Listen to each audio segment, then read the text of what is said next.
Bugün yaşadığımız dövrdə müvəqqəti nikahın, yəni siğənin ən çox yayıldığı İran cəmiyyətində öz atalarını tanımayan, siğədən törənmiş milyonlarla uşaqlar mövcuddur.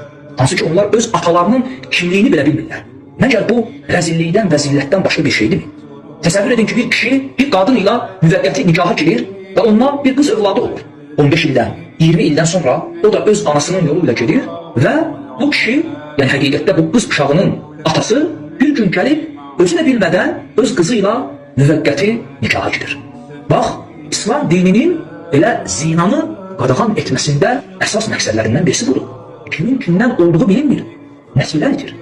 Yaxud hər hansı müvəqqəti nikah həvəskarı birisi elə özünün bu formada, yəni anasının bir neçə saatlıq kimləsə mazaqlaşması sonrasında dünyaya gəlməsinə razılaşa bilərmi? Başqası üçün rəva gördüyü bu əməli öz sevdikləri və yaxınları üçün rəva bilərmi? Təsəvvür edin.